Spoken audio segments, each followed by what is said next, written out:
സ്നേഹം, ദിവ്യസ്നേഹം, സ്നേഹം, ദിവ്യസ്നേഹം. എത്രയോ ആളുകളുണ്ട് ഇന്ന് ജോലിക്ക് പോകുന്നവർ, അതിരാവിലെ എഴുന്നേറ്റ് ബസ്സിൽ കയറി ട്രെയിനിൽ കയറി പോകുന്ന ആളുകൾ. പ്രഭാതത്തിൽ നിങ്ങൾ എയർപോർട്ടിൽ ചെന്നാൽ അവിടെ തിക്കും തിരക്കും കാണാൻ കഴിയും. ഫ്ലൈറ്റിൽ കയറി വിദേശ രാജ്യങ്ങളിൽ പോകുന്നവർ, അവരവരുടെ കാര്യം നോക്കുന്ന ആളുകൾ പോയി അവരുടെ കാര്യങ്ങൾ നോക്കുന്നു. എന്നാൽ ദൈവത്തിൻ്റെ സന്നിധിയിലായിരിക്കുന്നതായ ദൈവത്തിൻ്റെ മക്കളെ, നിങ്ങൾ എവിടെയായിരിക്കുന്നു? എവിടെയാണ്? റെസ്റ്റ് എടുക്കുകയാണ്. ഇന്നലെ രാത്രി ഒരുപാട് ജോലി ചെയ്യാനിടയായി.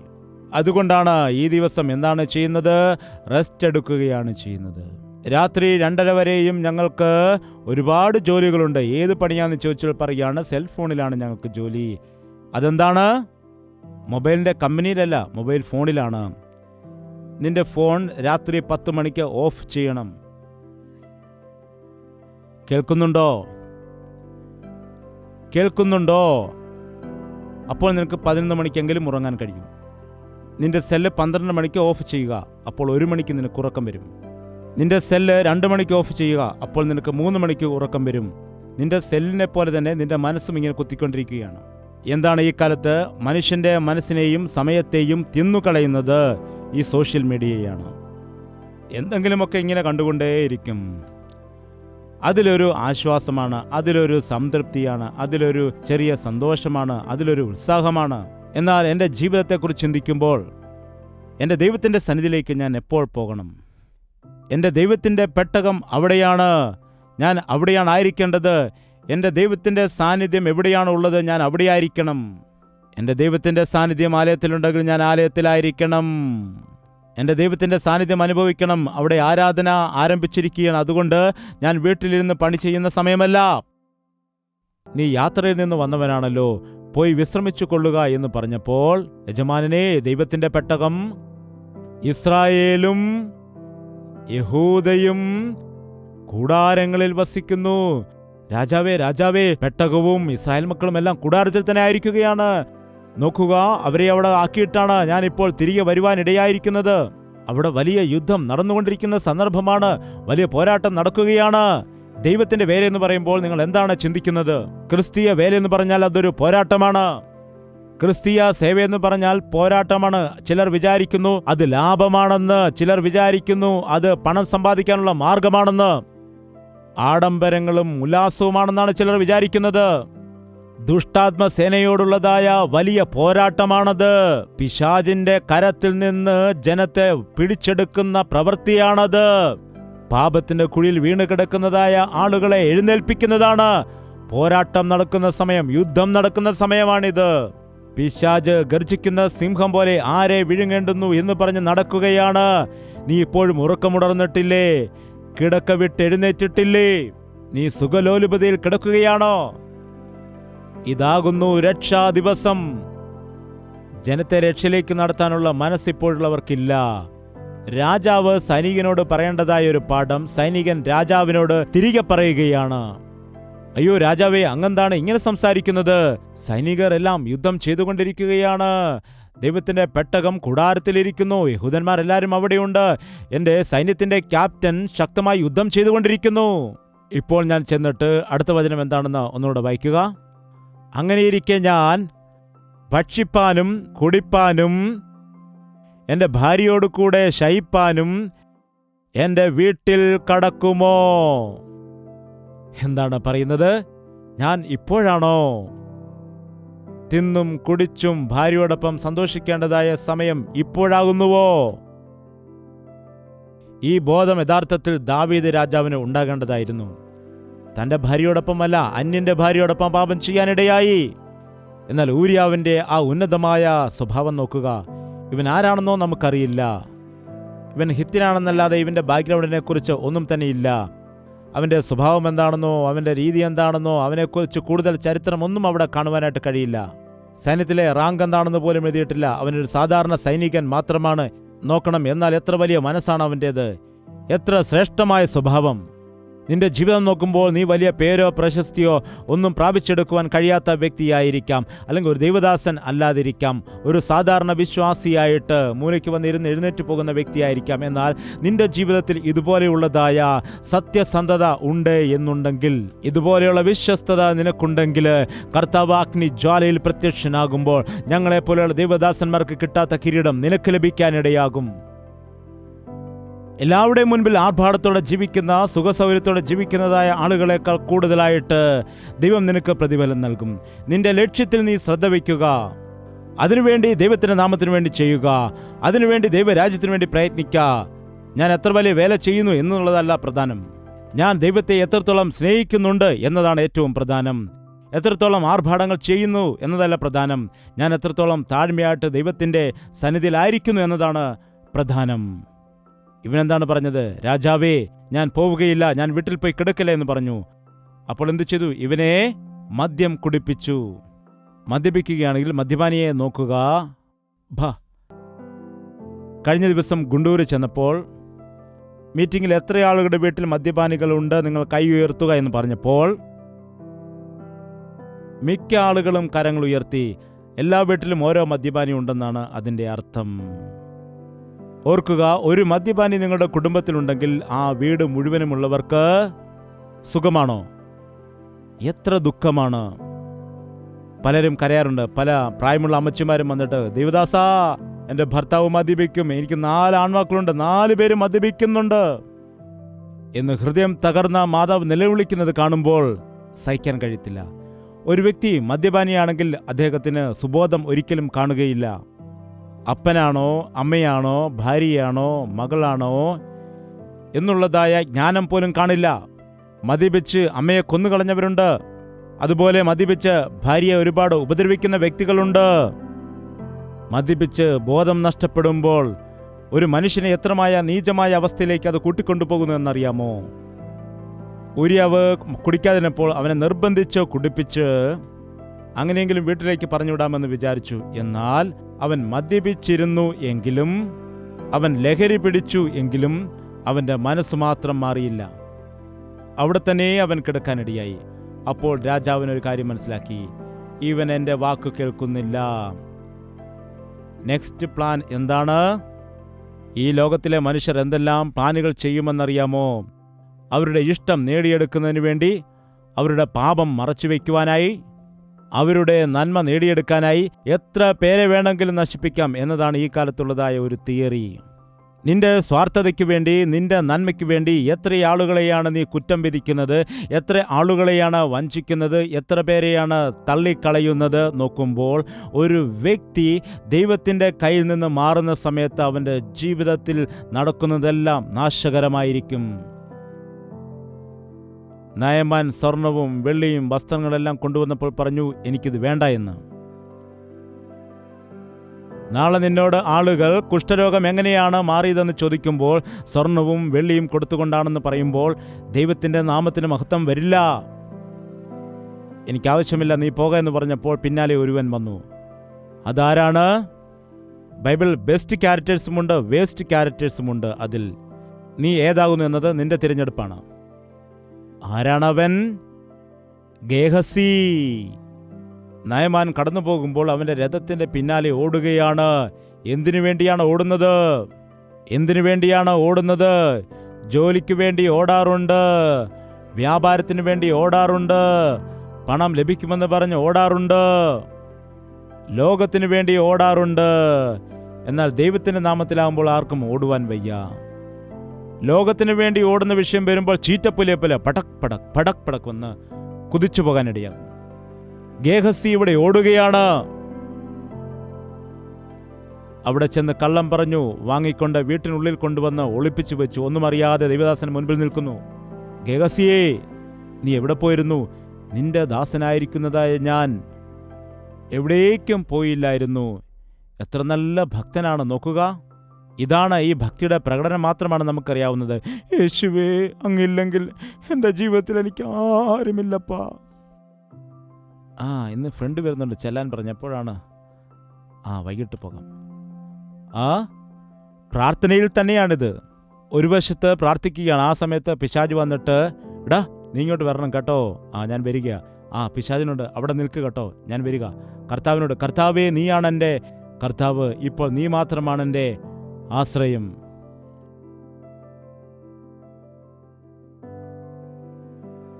ഈ വചനത്തിൽ എന്താണ് നാം കാണുന്നത്? ഒരിക്കൽ കൂടി വായിക്കാം. 2 രാജാക്കന്മാർ 5-ാമത്തെ അധ്യായത്തിൽ 5:26. ദ്രവ്യം സമ്പാദിപ്പാനും വസ്ത്രം, ഒലിവ് തോട്ടം, മുന്തിരിത്തോട്ടം, ആടുമാടുകൾ,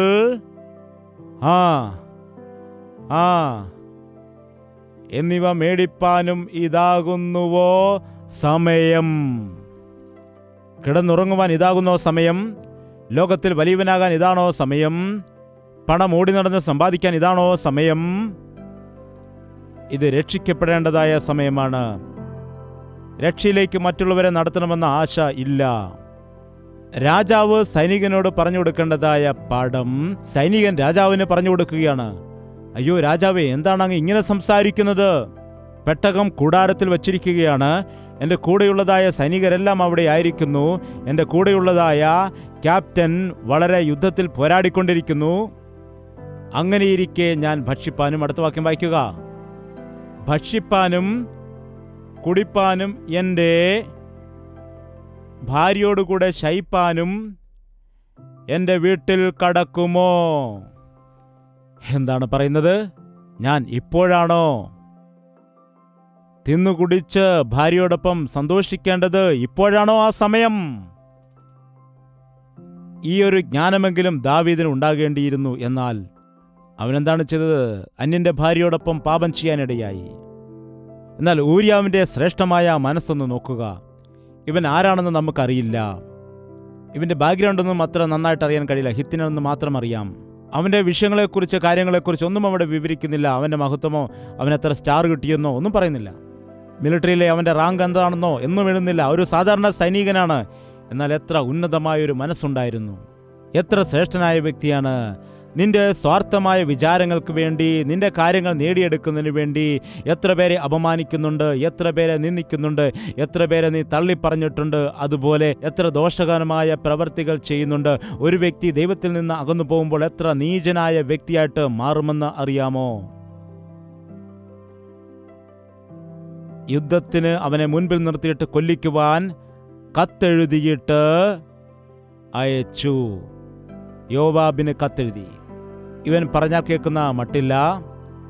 ഒരു കാര്യം ചെയ്യുക, യുദ്ധം കഠിനമാകുന്നതായ ഇടത്ത് ഇവനെ മുൻപിൽ നിർത്തി അപ്പോൾ തന്നെ കൊല്ലിക്കുക. അപ്പോൾ ഓട്ടോമാറ്റിക്കായിട്ട് യുദ്ധത്തിൽ കൊല്ലപ്പെട്ടു എന്ന് പേര് വരും. അങ്ങനെ കത്തെഴുതിയിട്ട് ആരുടെ കയ്യിലാണ് കൊടുത്തുവിടുന്നത്? ആരുടെ കയ്യിലാണ് കൊടുത്തയക്കുന്നത്? നോക്കൂ, അവിടെ തന്നെ എഴുതിയിട്ടുണ്ട്.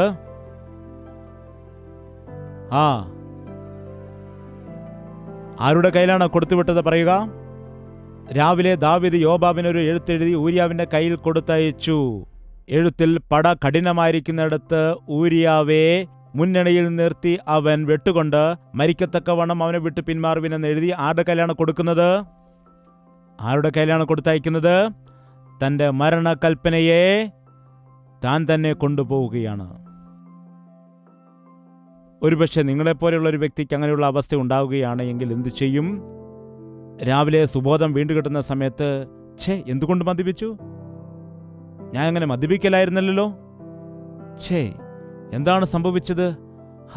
എന്താണ് രാജാവ് എന്നോട് ഇതുവരെ ഇല്ലാത്തതായ ഒരു സ്നേഹം ഇപ്പോൾ കാണിക്കുന്നത്? യാത്ര കഴിഞ്ഞ് വന്നതല്ലേ, റെസ്റ്റ് എടുക്കുവാൻ വേണ്ടി പറയുന്നു. അയ്യോ രാജാവേ, സൈനികരെല്ലാം അവിടെ യുദ്ധം ചെയ്യുമ്പോൾ ഞാൻ പോവുകയില്ല എന്ന് പറഞ്ഞ് മടി കാണിച്ച സമയത്ത് ഇതാ വീണ്ടും എന്നെ രാത്രിയിൽ കൊണ്ടിരുത്തിയിട്ട് നിർബന്ധിച്ച് എന്നെ മദ്യം കുടിപ്പിച്ച് ലഹരി പിടിപ്പിക്കുന്നു. എന്നെ എന്തിനാണ് വിളിച്ചിരിക്കുന്നത്? വീണ്ടും ഇതാ കത്തെഴുതിയിട്ട് യോവാബിനെ കൊണ്ട് കൊടുക്കാൻ പറയുന്നു. എന്തൊക്കെയോ ഒരു പന്തികേട് തോന്നുന്നുണ്ടല്ലോ ഇദ്ദേഹത്തിൻ്റെ സ്വഭാവത്തിൽ. ഇതിലെന്തെഴുതിയിരിക്കുന്നെന്ന് നോക്കാം. ഇൻലാൻഡ് ലെറ്റേഴ്സ് ഉണ്ടായിരുന്നു നേരത്തെ. ഇംഗ്ലണ്ടല്ല, ഇൻലൻഡ് ലെറ്റേഴ്സ് ആയിരുന്നു നേരത്തെ. ഇപ്പോൾ കത്തുകളുടെ ചുറ്റും ഒട്ടിക്കാനിടയാകും. നേരത്തെ ഇൻലൻഡ് ലെറ്റേഴ്സിന് ഒരു വശത്ത് ഒട്ടിക്കും, 2 വശവും കാലിയായിട്ട് കിടക്കുമായിരുന്നു. അപ്പോൾ അനേകം ആളുകളും ചെയ്യുന്നതാണ് അകത്ത് നിന്ന് പതിയെ പിടിച്ചിട്ട് നോക്കും എന്താണ് അതിൽ എഴുതിയിരിക്കുന്നത് എന്ന്. നിങ്ങൾക്കെന്തിനാണ് മറ്റുള്ളവരുടെ കത്തും അവരുടെ SMS ഒക്കെ വായിക്കുന്നത്? അതുകൊണ്ടാണ് ഇന്ന് ലോക്കൊക്കെ ഇട്ട് സൂക്ഷിക്കുന്നത്. എന്തിനാണ്? പറയുക, നിങ്ങൾക്കറിയാമല്ലോ. എൻ്റെ ഭാര്യയെങ്ങാനും ഞാൻ എഴുതിയ SMS കാണുമോ? എൻ്റെ ഭർത്താവ് ഞാൻ അയച്ച SMS കാണുമോ? ഞാൻ ആരെയൊക്കെയാണ് വിളിച്ചിരിക്കുന്നതെന്ന് എൻ്റെ ഫോൺ ഹിസ്റ്ററി നോക്കിയാൽ മനസ്സിലാക്കാൻ കഴിയും. അതുപോലെ ഞാൻ യൂട്യൂബിൽ എന്തൊക്കെയാണ് കണ്ടതെന്ന് അതിനെന്താണ് പറയുന്നത്? Phone history. എന്താണ്? ഹിസ്റ്ററി. നിന്റെ ഫോൺ ഒരു തവണയൊന്ന് കൊടുക്കുകയാണെങ്കിൽ നീ രാവിലെ മുതൽ വൈകുന്നേരം വരെ അതിൽ എന്തെല്ലാം ചെയ്തു, എന്തെല്ലാം വീഡിയോസ് കണ്ടതെല്ലാം മനസ്സിലാക്കുവാനായിട്ട് കഴിയും. അതുകൊണ്ടാണ് ഇപ്പോൾ അത് ലോക്കിട്ടിട്ട് തലക്കിടെ വെച്ചുകൊണ്ടാണ് കിടന്നുറങ്ങുന്നത്. ഒരു നിമിഷം അവിടെ ഒന്ന് കാണാതിരുന്നാൽ, എവിടെ എൻ്റെ സെൽഫോൺ, എവിടെ എൻ്റെ ഫോൺ, എൻ്റെ കാര്യമെല്ലാം വെളിപ്പെടുവാൻ ഇടയാകും, ഫോൺ എവിടെ? എന്തിനാണ് നിങ്ങൾ മറ്റുള്ള കാര്യങ്ങൾ നോക്കുന്നത്? അതെന്തൊരു ബുദ്ധിയാണ്! അവരില്ലാത്തപ്പോൾ അവരുടെ മുറിയിൽ കയറി അവരുടെ പേഴ്സ് നോക്കുന്നു, അവരുടെ അലമാരി പരതുന്നു, അതിൽ നിന്ന് എന്തെങ്കിലും കിട്ടുകയാണെങ്കിൽ എടുക്കുന്നു. എന്താണ്? കത്തുകൾ വായിച്ചു നോക്കുന്നു. സംശയമാണ് പല ആളുകൾക്കും. സംശയമുണ്ടെങ്കിൽ നേരെ ചോദിക്കുക, മുഖത്ത് നോക്കി ചോദിക്കുക. നിന്നെ വഞ്ചിക്കുകയാണെങ്കിൽ അത് വെളിപ്പെടുന്ന ഒരു ദിവസമുണ്ട്. ഊരിയാവ് ഒന്നുകൊണ്ടും നിരാശപ്പെടുന്നില്ല. എൻ്റെ ജീവിതം ഒരു തുറന്ന പുസ്തകമാണെന്ന് പറയുന്നു. എൻ്റെ ജീവിതം ഒരു ഓപ്പൺ ബുക്ക് പോലെയാണ്. എൻ്റെ ജീവിതത്തിൽ ആരെല്ലാം എന്തെല്ലാം പരതി നോക്കിയാലും ഒന്നും അവിടെ മറച്ചു വെച്ചതായിട്ട് കാണാൻ കഴിയില്ല. എന്തുകൊണ്ടെന്നാൽ ഞാൻ ദൈവത്തെ ഭയപ്പെടുന്നവനാണ്. ദൈവത്തെ ഭയപ്പെടുന്നവൻ്റെ ഹൃദയത്തിൽ മറ്റൊന്നിനും ഇടമുണ്ടായിരിക്കുകയില്ല. ഊരിയാവ് മരിക്കുവാനും ഒരുക്കത്തിലായിരുന്നു. എന്തു സംഭവിക്കുന്നുവെന്ന് അവന് പേടിയില്ലായിരുന്നു. തൻ്റെ മരണകൽപ്പനയുമായിട്ട് താൻ പോവുകയാണ്. എന്നാൽ അത് താൻ തുറന്നു നോക്കി വായിക്കുകയായിരുന്നെങ്കിൽ തിരിച്ചു വന്ന് ദാവീദിനെ കൊന്നുകളയുമായിരുന്നു എന്ന് പറയുന്നു. ഒരുപക്ഷെ ഊരിയാവ് അത് വായിച്ചു നോക്കിയിരുന്നുവെങ്കിൽ, ഇതിനായിരുന്നു ആ ദുഷ്ടൻ എന്നോട് ഇങ്ങനെയെല്ലാം കാണിച്ചത് എന്ന് പറഞ്ഞുകൊണ്ട് രാത്രിയിൽ തന്നെ വന്നിട്ട് ദാവീദിനെ കൊല്ലുവാനും മടിക്കില്ലായിരുന്നു. പിറ്റേന്നാൾ ദാവീദിന്റെ മരണവാർത്ത എല്ലാവർക്കും കേൾക്കാമായിരുന്നു. എനിക്കെന്തിനാണ്? അന്യരുടെ കാര്യങ്ങൾ ഞാൻ എത്തി നോക്കാൻ പോകുകയില്ല.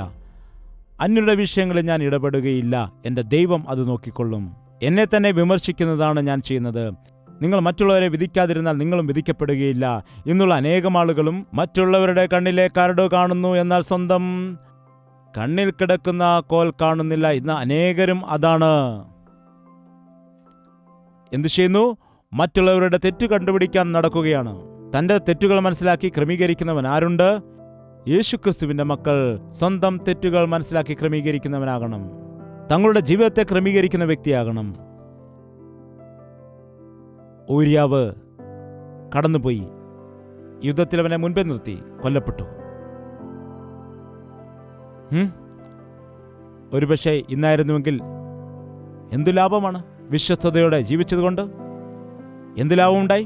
പെട്ടകത്തെക്കുറിച്ച് അത്രത്തോളം ആത്മാർത്ഥത കാണിച്ചിട്ട് എന്തു ലാഭമുണ്ടായി? സൈന്യത്തിൽ വിശ്വസ്തയോടെ നിന്ന് പോരാടിയതുകൊണ്ട് എന്തു ലാഭമുണ്ടായി? തൻ്റെ ഭാര്യ വഞ്ചിക്കപ്പെടുവാനിടയായി. എന്തു ലാഭമുണ്ടായി? താൻ കൊല്ലപ്പെട്ടു. എന്താണ് മഹത്വമുണ്ടായത്? എന്ത് ശ്രേഷ്ഠതയാണുണ്ടായത്? ഭയത്തോടെ ഭക്തിയോടെ ജീവിച്ചപ്പോൾ ഊരിയാവ് കൊല്ലപ്പെട്ടു. എന്ത് ലാഭമാണുണ്ടായത് എന്ന് പറയും. ഞാൻ സ്വർഗത്തിൽ ചെല്ലുമ്പോൾ, സ്വർഗത്തിൽ പോകുമോ നിങ്ങൾ പോകുമോ?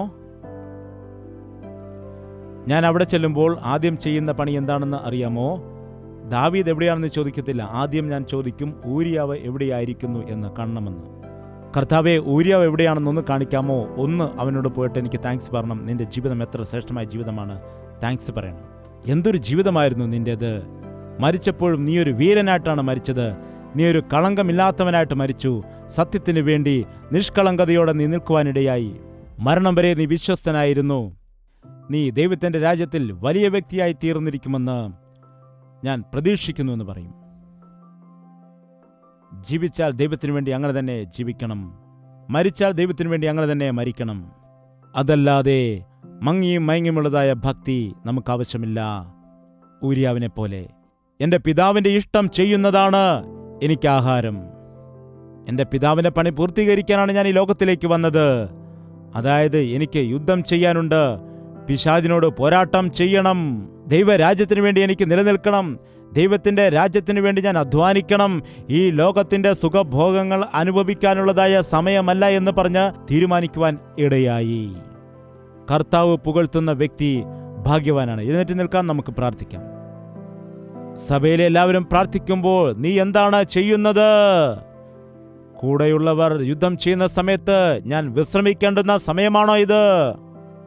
ഞാൻ തിന്നും കുടിച്ചും ഭാര്യയോടൊപ്പം സന്തോഷിക്കേണ്ടുന്ന സമയമാണോ ഇത്? എന്റെ ദൈവത്തിന്റെ രാജ്യത്തെ പണിയേണ്ടതായ സമയമാണിത്. നശിച്ചു പോകുന്ന ആത്മാക്കളെ രക്ഷിച്ചെടുക്കേണ്ടതായ സമയമാണ്. ഞായറാഴ്ച പോലും ദൈവത്തിന്റെ സന്നിധിയിൽ വന്ന് ആരാധിക്കുവാന് എനിക്ക് കഴിയുന്നില്ല. എന്റെ സമയമെല്ലാം പിശാച് തട്ടിയെടുക്കുന്നു. എന്നോട് ക്ഷമിക്കണമേ എന്ന് വായി തുറന്ന് പ്രാർത്ഥിക്കുക. പ്രാർത്ഥന. പരിശുദ്ധനായ സ്നേഹമുള്ള ഞങ്ങളുടെ പിതാവേ, ഒരിക്കൽ കൂടി ഞങ്ങളെ ദർശിക്കണമേ. ഞങ്ങൾക്ക് വേണ്ടി ഇത്രത്തോളം കഷ്ടത സഹിച്ച യേശുവേ, കഷ്ടത സഹിക്കുന്നത് എങ്ങനെയാണെന്ന് കഷ്ടത അനുഭവിച്ച് കാണിച്ചവനെ, താഴ്മയോടെ ജീവിക്കേണ്ടത് എങ്ങനെയാണെന്ന് താഴ്മയോടെ ജീവിച്ച് തന്നെ ഈ ലോകത്തിന് കാണിച്ചു കൊടുത്തു. വിശുദ്ധിയോടെ ജീവിക്കുന്നത് എങ്ങനെയാണെന്ന് ഈ ലോകത്തിൽ തന്നെ ജീവിച്ച് കാണിച്ചു കൊടുത്തു. ഏതെല്ലാം പരീക്ഷണങ്ങൾ എങ്ങനെയൊക്കെ ജയിക്കണമെന്ന് മനസ്സിലാക്കുവാൻ എല്ലാ പരീക്ഷണങ്ങളെയും നേരിട്ട് നീ ജയിക്കുവാനും ഇടയായി. നിന്റെ കാൽപാദങ്ങളെ പിന്തുടരുവാനുള്ള ഭാഗ്യം ഞങ്ങൾക്ക് നൽകണമേ. ലോകത്തോടൊപ്പം ഞങ്ങളും നശിച്ചു പോകാതെ കർത്താവിൻ്റെ സാക്ഷികളായിട്ട് ഞങ്ങൾക്ക് ജീവിക്കുവാനും ആവശ്യമെങ്കിൽ കർത്താവിനു വേണ്ടി രക്തസാക്ഷിയാകാനും ഒരുങ്ങുവാനുള്ളതായ ഒരു മനസ്സ് ഞങ്ങൾക്ക് നൽകണമേ. ഈ ലോകത്തിൽ ഞങ്ങൾ എന്തെല്ലാം നേടിയാലും അതൊന്നും ഞങ്ങളുടെ കൂടെ വരില്ല എന്നും, നീ ഞങ്ങൾക്ക് വേണ്ടി നൽകുന്ന പ്രതിഫലം എന്താണോ അതുമാത്രമായിരിക്കും നിത്യമാകുന്നതെന്നും, നീ നൽകുന്ന പ്രതിഫലമാണ് നിത്യമായിരിക്കുന്നതെന്നും മനസ്സിലാക്കി നിന്റെ പ്രസാദത്തിനു വേണ്ടി കാത്തിരിക്കാൻ സഹായിക്കണമേ. ഞങ്ങളുടെ ഹൃദയത്തിൽ ഉണർവിനെ നൽകണമെന്നും യേശുക്രിസ്തുവിന്റെ നാമത്തിൽ അപേക്ഷിക്കുന്നു പിതാവേ. ആമേൻ. യേശുവേ യേശുവേ യേശുവേ യേശുവേ യേശുവേ യേശുവേ യേശുവേ യേശുവേ